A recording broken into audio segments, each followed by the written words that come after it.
Buenos días, saludando con mucho cariño a todos.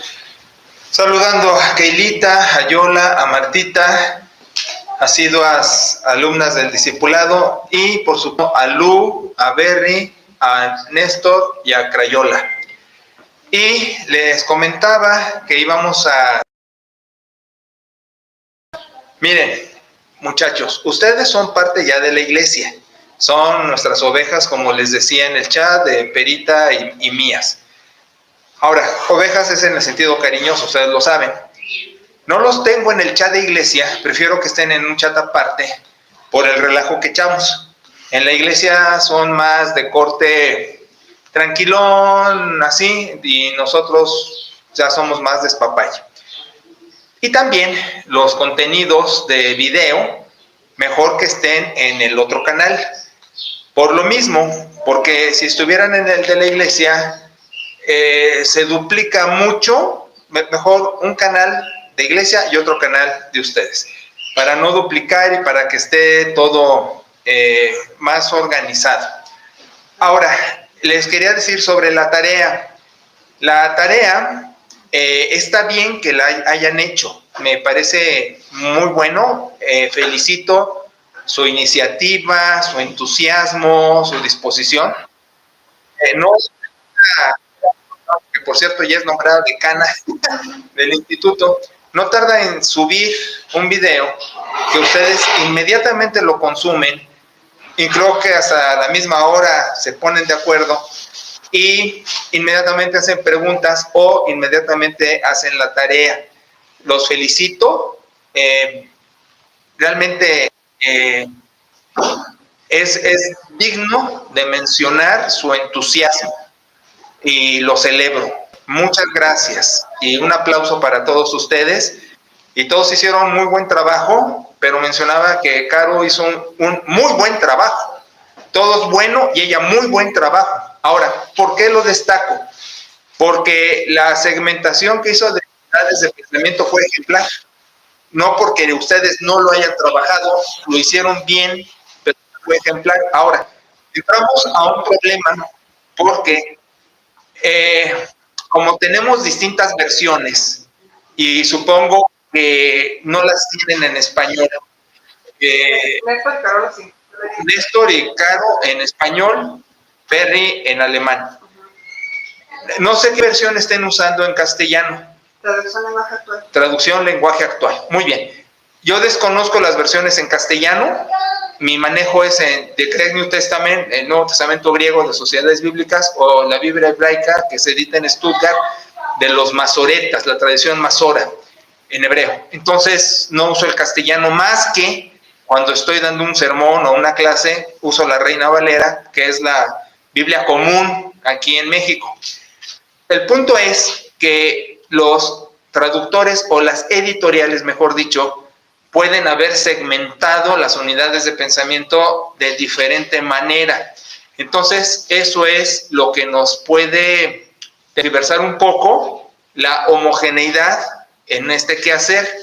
Ahora, para mí lo importante fue que ya entienden que para una obra hay que sacar argumento, primero, y que checa con todas las partes de la obra. Y luego que se tiene que hacer sección por unidades de pensamiento y que el argumento tiene que checar con esta unidad de pensamiento cuando sacamos la idea, que es el sujeto y es el complemento o complementos, ¿ok? Contestando las preguntas que ya saben que hay que contestar. Entonces, para mí es importantísimo que ya conociendo eso, sepan cómo abordar una literatura. Ahora, lo usamos con Biblia, pero es para cualquiera. Les comentaba que he asesorado a gente con sus tesis, usando esta metodología. Entonces, se usa para cualquier literatura, pero lo usamos para Biblia. Ahora, lo que más me motiva y me interesa con ustedes es las clases que van a venir, porque ahorita las que están viendo es el embrión del instituto, que era casa pastoral, que asistía un grupo de hermanos, pero a las que yo me refiero van a venir ya pronto. Esas no tienen público porque fueron todas en transmisión. Y esas son las que me importan porque van a ver historia del cristianismo e historia de la teología. Y esas tareas sí son las que me importan, no porque no hayan hecho bien esto y que están ávidos a consumir video y luego hacer tarea. Pero la que va a venir de historia del cristianismo y de la teología es apasionante, y las tareas también, que son ensayos, les decía. Entonces son ensayos de investigación, van a tener que buscar en Google, en enciclopedias, no sé, para elaborar la tarea. Ese es lo más padre que va a venir. Ahora, también hay este aviso para quienes dicen, oye, ¿de qué hablas con los muchachos? Bueno, si gustan otros clientes de la transmisión, pueden pedirme y les mandamos con gusto lo que están viendo los europeos.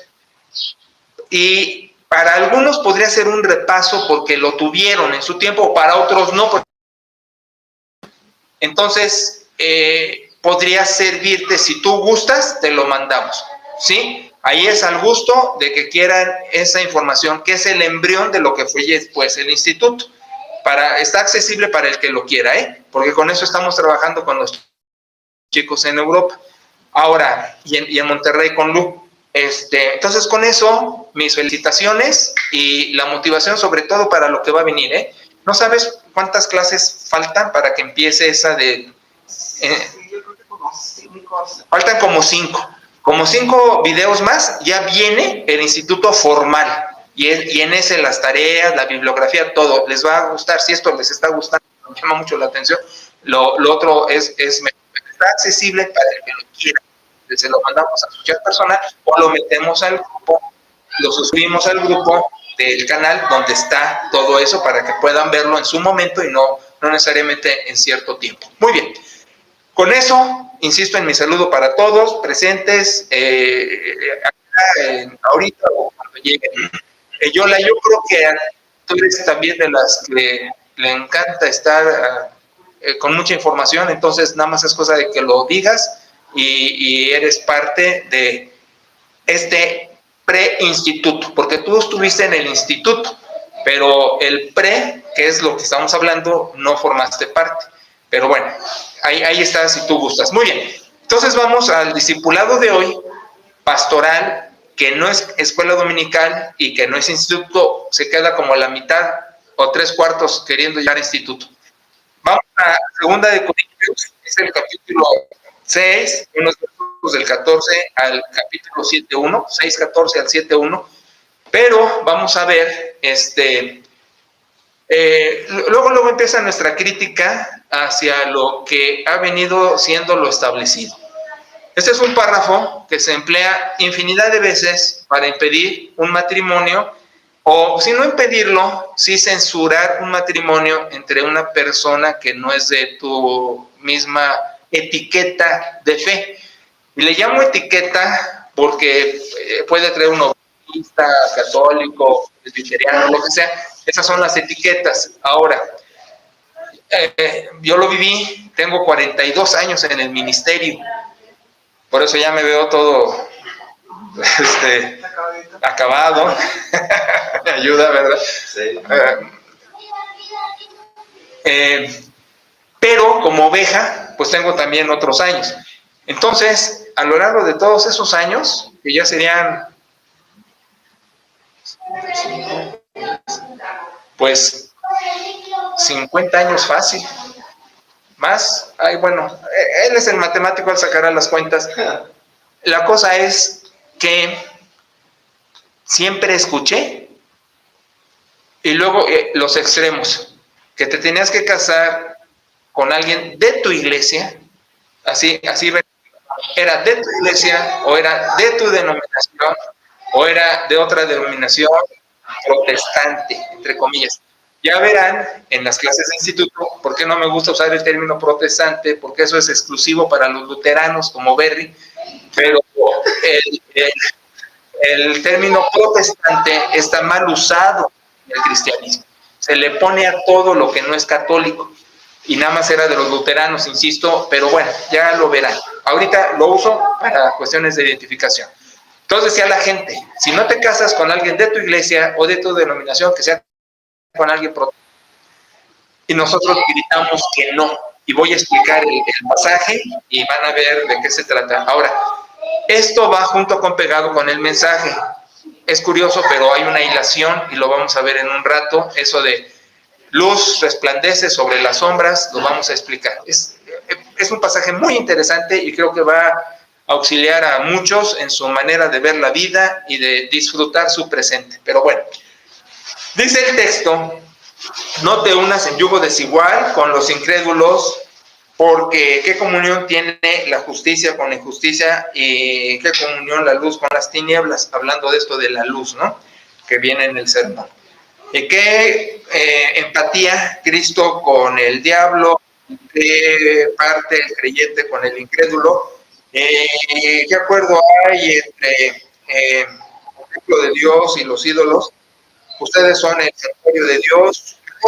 Leí templo porque aquí está así, pero es santuario.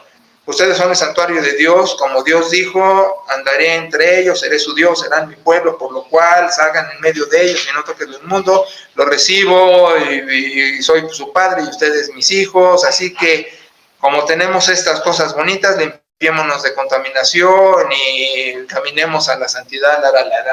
Bueno, primero, una cosa importantísima que se le pela a todo mundo, y por eso en comentarios, en púlpitos, en todo. Isaías me comentó el otro día: oye, y lo digo como una pregunta que te digo que no limites tus preguntas. Me decía: oye, es que a mí me dijeron, aprendí, viví. Sí, ese es el punto.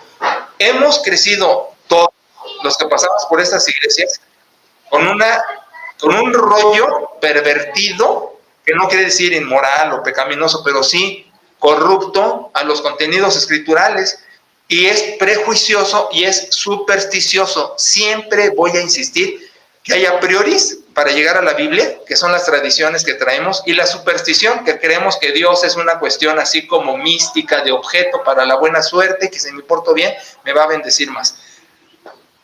Primero tenemos que entender ¿a quién le escribe Pablo y en qué época? Le escribe a los cretenses, escribe a Corinto.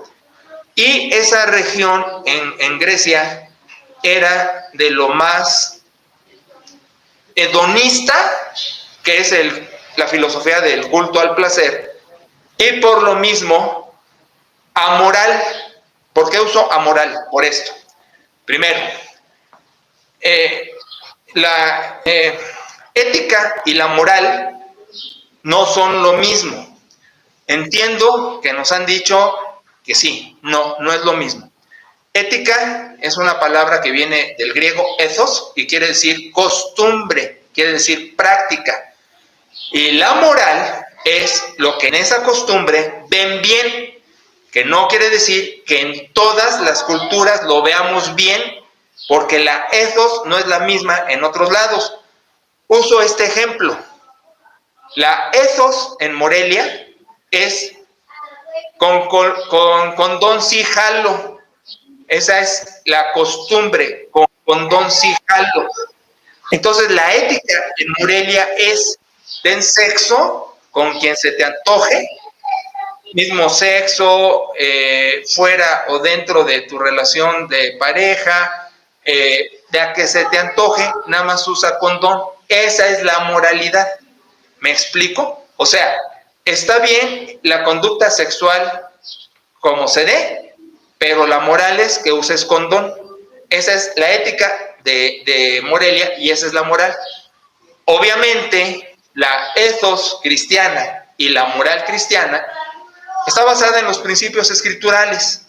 Entonces, yo digo a esa ethos, sexo libre y moral solo con condón, yo digo no, porque la Biblia, los principios escriturales dicen, ahora sí que como una película, sexo solo con tu pareja, ¿sí? Y ya la moral será lo que la pareja decida, si con condón, sin condón, con vasectomía, anticonceptivos, etcétera. ¿Me explico? Pero es diferente ethos que moral. Y es diferente sobre los valores escriturales. Entendido eso, entonces decimos, la ethos en Grecia en el año 40, no es precisamente el 40, pero es 100 después de Cristo, porque es todo un siglo, porque esto no se escribe luego a la resurrección, lleva su rato, pero es la atmósfera en esa cultura. Era una cuestión muy pagana, amoral. ¿Por qué? Porque no solo era una ethos que tenía su moral, sino tampoco la tenía. Por eso es amoral, que es diferente a inmoral. La inmoralidad es romper la costumbre que la ethos ve bien. Regreso. Si en Morelia la ethos es sexo libre y la moral es con condón, la inmoralidad en este caso sería sin condón. ¿Me explico? Ethos, sexo libre. Moral, con condón. Lo inmoral es sin condón. ¿De acuerdo? Ahora, regresando entonces acá, había la ethos y había la moralidad, pero la amoralidad rompe la moral que había aquí. El asunto es este. Las religiones paganas contemporáneas al momento de Pablo y a la localidad de Grecia eran terribles. Por ejemplo, en el caso de varias deidades, la sacerdotisa de esa divinidad manejaban el sexo con promiscuidad.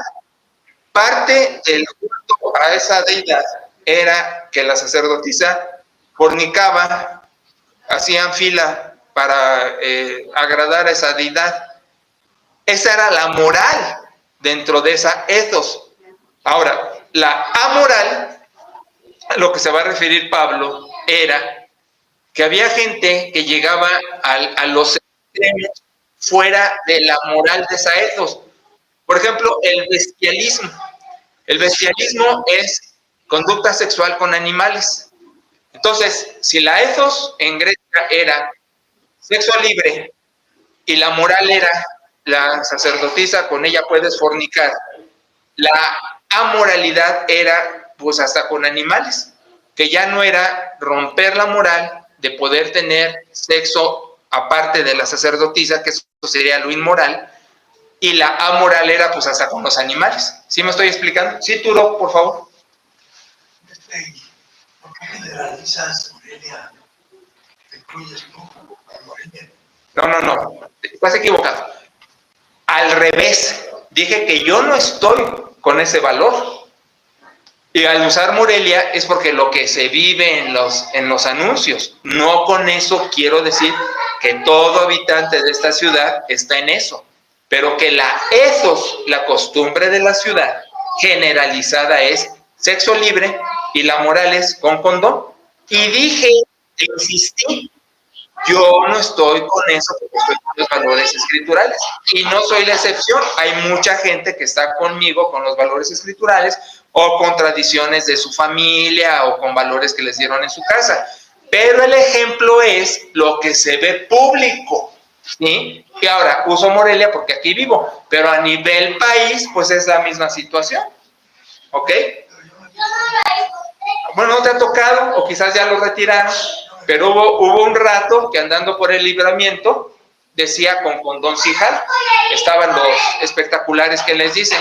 No te ha tocado verlo en publicaciones tan públicas o en periódicos, pero una de las cosas que hizo la Secretaría de Educación fue que haya condones en las escuelas, precisamente para que no haya embarazo de adolescentes.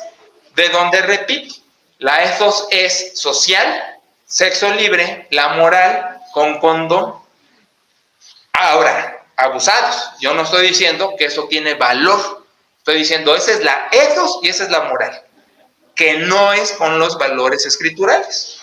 Y los cristianos y mucha gente, no solo de estas iglesias, pues no se casa con eso. Pero es una manera de generalizar. ¿De acuerdo? Ahora, regresando entonces, Pablo cuando habla de desigualdad y yugo, es lo que usan los animales pues en el campo para trabajar dos bueyes juntos, ¿no? Pero lo de yugo es la manera de ilustrar eso, una relación de intimidad. Ahora, vuelvo al contexto. las religiones paganas y que vivían los cretenses y vivía la gente de Corinto en Grecia, eran un escándalo. Entonces podrás entender ya de principio que no es aplicable aquí, y más cuando la gente dice, no te cases con un católico, porque eso se usa, pero para eso. Crecí con eso, como oveja. No, con católicos no, pero espérame. Estamos diciendo desigualdad. El valor escritural, el principio transcultural de este párrafo, aplicable a todo tiempo, es desigualdad. Cuidado con la desigualdad. Desiguales. Eso es lo que enseña este párrafo. Desiguales. Que en la cultura de Pablo se especificaba sobre cuestiones religiosas porque las religiones eran, pues iba a decir bestiales, pero no necesariamente, pero eran totalmente fuera de línea, fuera de norma. Es lo que el apóstol está cuidando. Ahora, recuerda otro contexto. Pablo es judío. Y acuérdate que para los judíos la cuestión era o te casas con judío o te casas con judía. Ahora, recuerda, no vaya a salir también esto. El castellano tiene el género neutro. Y el género neutro suena masculino, pero implica los dos sexos. Una mamá no grita, niños y niñas, vengan a comer, grita niños. Es la práctica en la vida cotidiana. La clase política a través de Fox fue el que se encargó de hacer esa especificación de chiquillos y chiquillas. Y a mí me admira que ese señor, que fue tan criticado por todos porque sus ocurrencias eran de plano muy bobas, lo adoptaron, sobre todo la clase política, para hacer inclusión. Pero a mí me revienta que al castellano le den en la torre, eliminando el género neutro que existe desde que el castellano existe y que involucra a los dos sexos, para no estar diciendo las, lo, la, que eso ya dijo la Real Academia del Lenguaje, que daña el lenguaje, pero es la práctica común porque así le gusta a la gente sin información. Entonces regreso. El apóstol decía, o te casas con judío o te casas con judío, porque ese era su contexto como judío. Recuerda que en Malaquías, el último profeta del Antiguo Testamento, para cerrar el Antiguo Testamento, para cerrar la Tanaj hebrea, dice que la acusación de Dios es que pasaba eso. Los judíos se estaban casando con gente no judía y que eso, según Malaquías, pervertía la descendencia judía, porque lo que Dios quería era un pueblo que fuera judío y no se contaminara con las otras divinidades, las deidades que tenían los pueblos paganos. Ahora, eso legítimo en la costumbre judía de ese tiempo. Pero hay que recordar también otra cosa, que con el judaísmo, como con cualquier religión, existe el proselitismo. Y sí, hay un montón de prosélitos gentiles convertidos al judaísmo. Empezamos desde el Éxodo.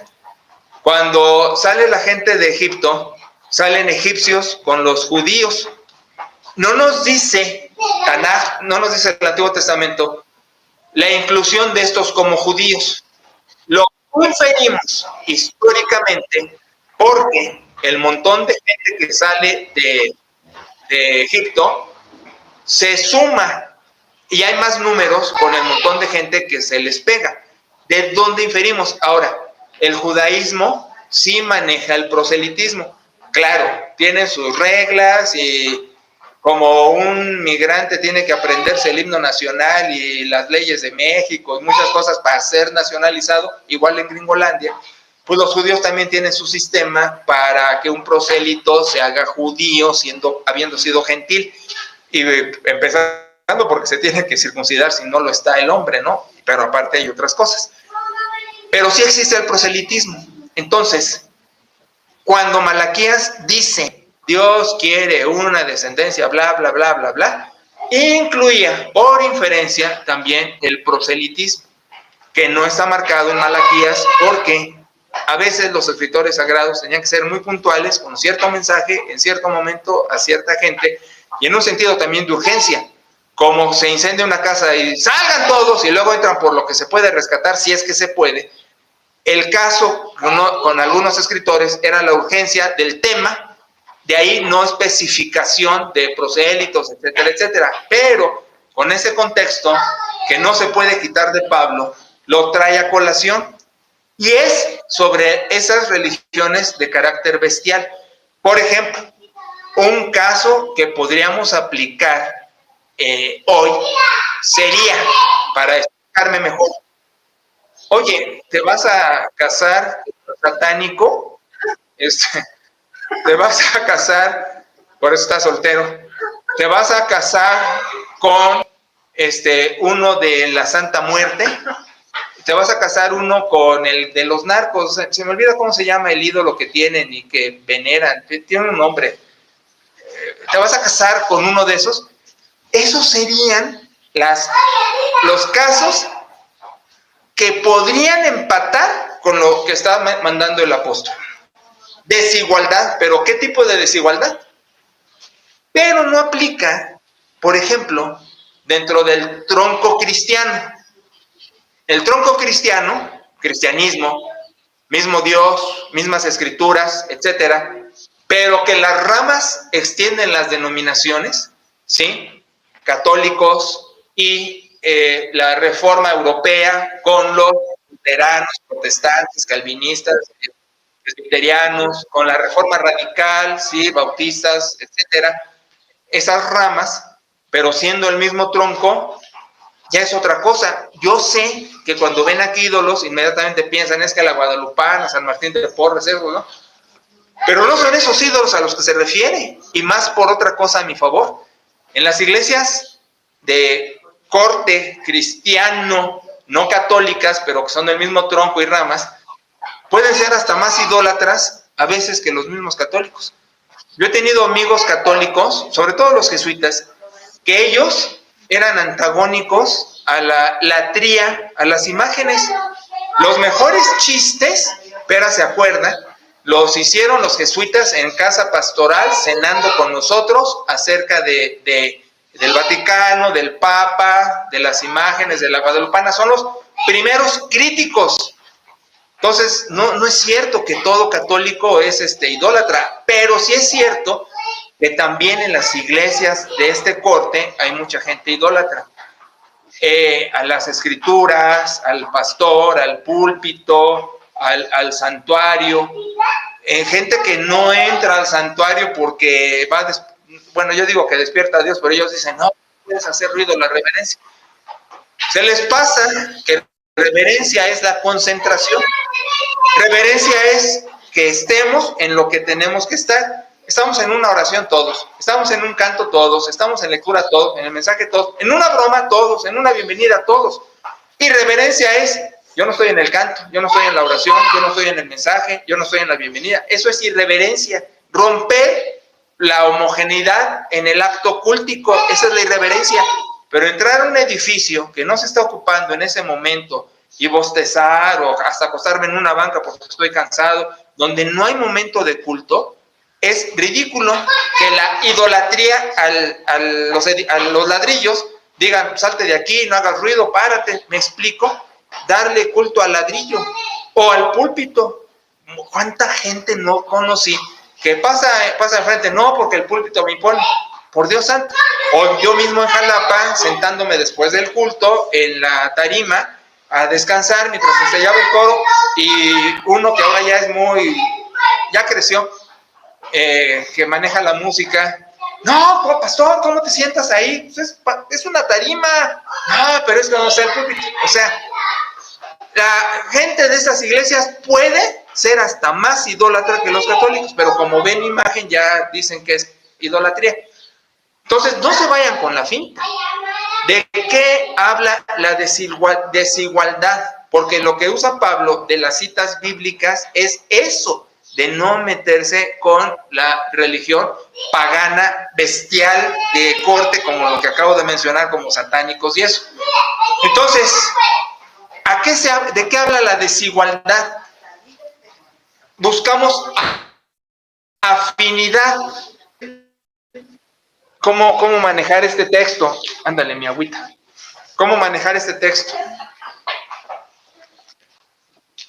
¿Cómo puedo empatar la igualdad con otras personas? Mira,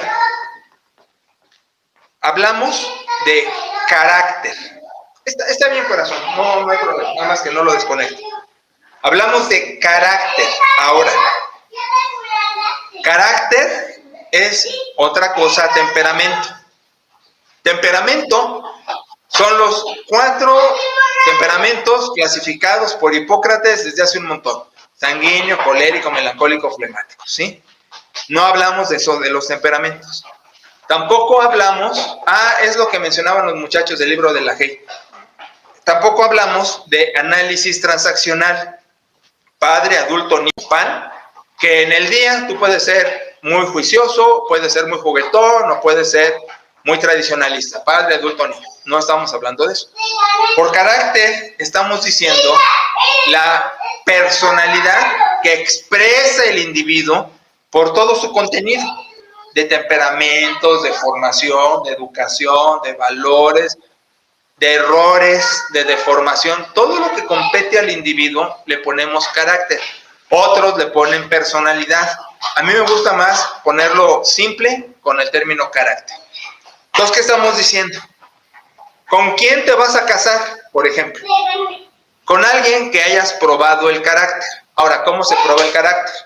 En todo momento, en el tráfico, si es histérico, si es educado, te da lugar, si te abre la puerta, si eres mano para que subas, te bajes. El carácter se ve de muchos modos, no por la etiqueta. Lamentablemente, el otro día hice cuentas con Pera. De todas las gentes que hemos casado, ¿cuántas se han divorciado? Ahora, no es por tener mala suerte en la mano de uno, pero nada más. En Zacapu no me pasó, en Jalapa sí. En Jalapa un montón de los que casamos se divorciaron. Ahora entiende, no fue en nuestro ministerio, no estoy excluyendo de nada, simplemente es la observación. Ya salidos de la ciudad y ocupados en ministrar Zacapu, y con los años fuimos enterándonos de estos divorcios. Pero lo que voy es esto. Una de esas parejas que casé, precisamente para tener pláticas premaritales con ellos, llegaban al punto muy común de otras que dicen: yo me lo sé todo, no tienes que enseñarnos nada, o hemos recibido mucha información de mucha gente muy valiosa y no necesitamos nada. Y lo más ridículo fue que me atrevo a preguntarles: vamos a hablar rápido de sus diferencias. Y me dijeron: jamás hemos tenido diferencias, jamás. Somos el uno para el otro, uña y mugre, y jamás ni una discusión hemos tenido. Les dije: ok, está bien. Ya luego en corto les digo quiénes fueron. Ok, y ya nos venimos a Zacapu, y con los años resultó que, bueno, el divorcio llegó después. El hombre se fue.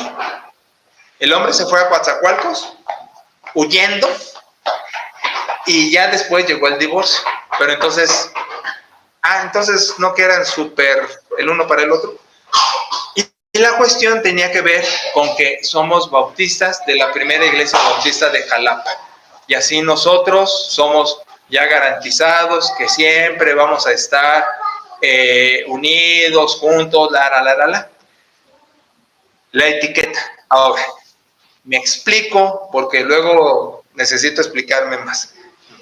La etiqueta no es un problema. El problema es cuando la agarras como tu fundamento. Si agarras el carácter como tu fundamento, lo que la persona es, y ves la etiqueta y empata, es maravilloso. Pero va a pasar que vas a ver la etiqueta y vas a ver que el carácter no casa con la etiqueta. Ahora, eso va a todos niveles. Mira, te lo voy a poner drástico. Hasta para las amistades, hasta para la hermandad, No te digo que un día escuché a una predicadora diciéndole a pastores: concéntrense en los que quieren su ministerio, no pierdan el tiempo con los que los desechan, no se desgasten, ocúpense en los que son sus pastores, porque va a haber gente en la iglesia que uno no es su pastor, entonces uno anda atrás rogándole, buscando, dice, pierdes tiempo, te desgastas, te cansas, ahora que Dios la bendiga, lo bendiga, y tú ocupas con los que entienden para quienes eres su pastor. Y eso es inteligente. Entonces, voy a un punto muy importante. Nunca faltar a tu testimonio cristiano, ¿sí? Y con eso va la educación por delante. No estoy hablando de ser grosero, ni de ser mala onda, antagónico, jamás. Menos andar hablando mal de la gente y chismoso, menos. Pero sí digo, concéntrate en quienes te atienden. Va con las amistades, va con la familia, va con los noviazgos, va con los matrimonios. La manera de empatar y de la igualdad es carácter. Repito, no hablo de faltar la educación, no hablo de faltar al testimonio, pero sí hablo de la empatía. Los valores escriturales son claros: ama a tu enemigo, ora por él. Sí, sí, lo que dice en Romanos, sí se puede estar en paz con todos, porque es una afirmación, en la traducción lo tienes como condicional. ¿Cómo voy a poder estar en paz con alguien que no me quiere mientras tú estés limpio de corazón hacia esa persona? Si él tiene mala leche, ya es su bronca con Dios. Tú no la tengas, no te recibe, lo entiendo, y entonces paso por otro camino. Pero no estoy chismoso, ni feo, ni grilloso, ni rencoroso, ni maldiciéndolo, no, simplemente con él no me entiendo. Puse el ejemplo cuando estaba predicando en Oakland, en la iglesia Allen Temple, que una iglesia afro muy grande, donde el pastor anciano, un negro, identificando que había varias pandillas de negros, no solo hay una sola pandilla, sino había varias pandillas de negros. Bueno, ya les dicen morenos porque negro es insulto níger, ¿no? Entonces, el asunto era que al comer, al tener cena del Señor, al tener partimiento del pan, las pandillas se juntaban entre ellas.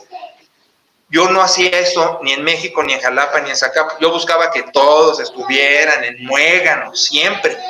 Pero de ahí aprendí, con la sabiduría de este pastor, que decía, mira, son hermanos en Cristo, no son enemigos, pero no pueden ser amigos. Entonces, mientras sean hermanos y no enemigos, conviviendo en un mismo convivio, aunque en grupitos, yo me acerco a un grupo, estoy con ellos un rato, estoy con otro grupo otro rato, y sea la paz. Entonces entendemos, es que va a haber personas en algún momento con los que no empato. Entonces la igualdad tiene que buscar el carácter. No te unas en yugo desigual, no solo es para con quién te vas a casar, es para la vida. Empata con carácter con las personas que puedes empatar. Con todos armonía, con todos amor de tu corazón, con todos oración. Ahora, es que hubo alguien que fue feo, grosero, enemigo, ok, aprende a perdonar, que no quiere decir olvidar, sino recordar sin que te lastime. Y ese es un proceso, no es instantáneo y tiene que ser con la ayuda de Dios, pero no vengarte ni hacer represalia. O sea, hay muchos valores, principios aquí. Lo que estamos hablando es igualdad. Igualdad.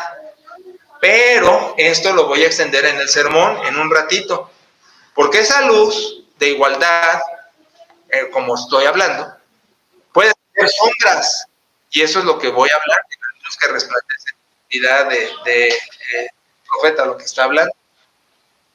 Aquí el punto es, uno de a priori tiene que buscar la igualdad, que no quiere decir clasista, ni racista, ni discriminador, solo quiere decir con quienes empato. Y eso son muchas cosas, es inteligencia, IQ, que a veces es difícil, porque hay gente de veras muy inteligente que dice, pues es que no empato con nadie, pero hay que buscarle el modo. Entonces, inteligencia es afinidad, es gustos, es comunicación, es entendimiento, es meta común, muchas cosas. Y esto también es bonito que acabo de decir. Porque en la iglesia, fíjate, y en cualquier iglesia, el denominador común es Cristo. Entonces, lo que te digo acerca de quienes no te gustan o no les gustas es, pues hacemos una tregua, como las guerras entre naciones, como Noche de Paz, que hicieron tregua en Europa el 24, y esto fue chistoso e histórico, y luego les bronquearon en sus países respectivos para ver el tregua, pero el caso es Nochebuena, no nos matamos, y hasta cantaron villancicos juntos. Bueno, entonces en la iglesia el denominador común es Cristo. Entonces en la iglesia uno no dice, este me cae bien, este no me cae, decimos, diferentes, raros, pecadores, discípulos, como quieras, pero el denominador común es Cristo. Y al ser el denominador común podemos estar en paz, aquí y afuera, pero es la manera de extenderlo de adentro hacia afuera. Me explico, con empatía, no en balde empatar, el carácter viene de empatía, de meterme dentro de su sentimiento. Y eso, mira, en los audios permanentemente mando que nos veamos todos, porque cuando la lectura dice, es que no aguanto y no quiero codependencias, siempre la adapto y digo, todos, porque es verdad, hay unos que no me gustan, hay unos que no les gusta, o que no les gustó. Entonces, siempre hay que incluirnos todos, porque siempre andamos en ese bagaje de simpatía, de antipatía, pero al final, denominadores comunes. Igual en la familia, puede ser que alguien no lo tragues o no te trague, pero el denominador común es el apellido, es la sangre, es la preservación. Mira, como hacía yo en la primaria, no me llevaba con mi hermano desde primaria, pero si alguien le rompía el hocico, yo le iba a romper el hocico al que se le rompió, porque solo yo se lo puedo romper a este, ¿me explico? Entonces, de todos modos, hay empatía en todos nuestros círculos sociales y hay que buscar el denominador común. Pero la igualdad es alerta con empatar con el carácter, con el carácter. Yo he tenido matrimonios muy buenos, entre católicos y de mi misma iglesia. Y luego manejaban con inteligencia, pues un día en la parroquia, otro día contigo, está bien, no tengo ningún problema con eso. ¿Y los niños a dónde van? Pues hagan lo mismo. El caso es que tengan valores, porque hay gente que se amacha y dice, no, es que si no es en mi iglesia, ya valió queso.